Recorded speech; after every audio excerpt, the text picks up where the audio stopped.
My name is Terrell Monks. I'm the senior attorney at Oklahoma Estate Attorneys. I'm not the smartest one here, but I'm the oldest. That doesn't count for much, but it is what it is. I'm here today to talk to you on the subject of how do I know if I should contest the will. Please excuse me if I have to look down at my notes. This is not a memorized speech or topic. I'm just going to talk to you about things I've learned on this subject over the years, and I do have some notes to make sure I hit on at least the highlights of the most important things. The first thing I want you to consider is whether a will contest even matters. The reason I mention that is occasionally people will come into my office and ask to hire me to contest a will.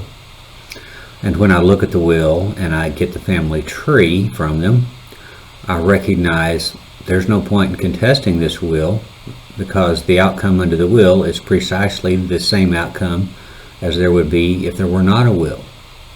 Let me use my own family for an example. If my mom has a last will and testament that says, I have 4 children, and when I die, I want each of them to receive 1/4 of my estate, there would not be much point in contesting her will because she does have 4 children, and if there were not a will, we would each receive 1/4 of her estate. So under those circumstances, you would not want to pay an attorney thousands of dollars to have a will contest. Now there's attorneys out there that will take your money under those circumstances, but don't fall for it. It's just for their good and not yours. On the other hand, often the reason you're thinking about a will contest is because the outcome will be drastically different if there is a fair and equitable distribution of the estate, at least in your opinion. So please be sure to keep in mind that there's not an easy way to know whether you should contest a will, except that if the outcome doesn't change, that's an easy answer. Don't spend the money to contest the will. My next point is you need to look at the will and see if it appears to have been executed correctly. Let me give you some examples. Oklahoma recognizes holographic wills. They need to be fully in the handwriting of the testator. They need to be signed and dated. And it's nice that they at least say it's a last will and testament. So if you see what purports to be a holographic will, but it's partially typed or partially written by someone else, then it's worth considering whether you might ought to contest that as a last will and testament, if the will contest will result in a different outcome. If it is not a holographic will, let's say it is a fully typed formal will, then you need to be thinking about questions such as, is that really mom's signature on there? Was that notary valid at the time the will was notarized? Are those witnesses people who receive under this will? And the answers to those questions can go a long way towards telling you whether you need to instigate a will contest or not. If the witnesses all receive under the will, that will's probably no good. If the notary stamp was out of date, that's going to become an issue. It may not get the entire will thrown out, but it might. Are there 2 disinterested witnesses? If there's only one witness, this might not be a will at all, at least not one subject to probate in Oklahoma. Your next thought might be, well, was mom, the testator, competent at the time she signed the will? The issue of competence in Oklahoma for the purposes of executing a last will and testament are pretty simple. Did the testator understand generally what he or she owned? Did they remember who their friends and family were? Did they understand the nature of the document they were signing? So let's talk about each of those a little bit.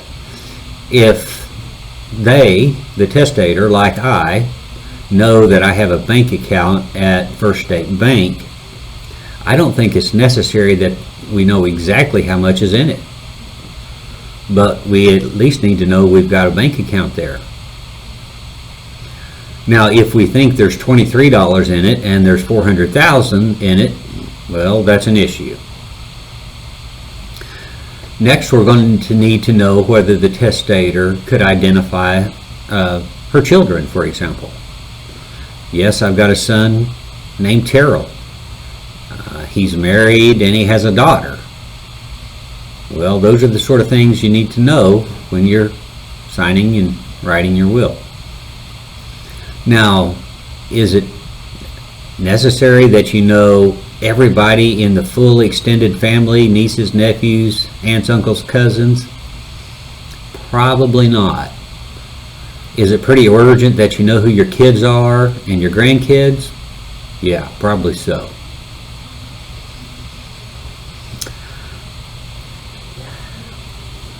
If the testator doesn't know where they are, doesn't know who their children are, doesn't understand what a will is, then there's a distinct possibility that this is not a will that can be admitted to probate. Next, think about whether it is possible or likely that the testator was unduly influenced. So if the testator had a close relationship in which they relied on someone else to help them with serious decisions, and if that person participated very much in the making of the will, there is a reasonable chance, not a certainty, a reasonable chance that the court will find that there is a presumption that the will is invalid because of the undue influence. Now, the person who allegedly committed the undue influence can argue against it and put on evidence to overcome the presumption that they did the wrong thing. But if you can prove up a close relationship and reliance by the testator and participation by the influencer, that's going to create a presumption against the will and against the person who purportedly committed the act of undue influence. Which brings us to my last point of, when it comes to husband and wife, it's going to be much harder to make that pitch. Most married couples rely heavily on each other. Most married couples influence each other. Most married couples go to the attorney together. Most married couples are at least arguably in the position of close confidant to the testator. But the judge is probably in the same boat, and he or she is probably going to think that participation by the spouse is perfectly appropriate. It's going to be much harder to make this argument against a spouse. All right, guys, that's going to wrap up the brief statement on whether to contest a will. If you would like some estate planning advice or even just a workshop to talk about your estate planning options, call Oklahoma Estate Attorneys. Our number here in Central Oklahoma is 405-733-8686. And by the way, we do really good probate work as well as our estate planning. Have a great day, guys.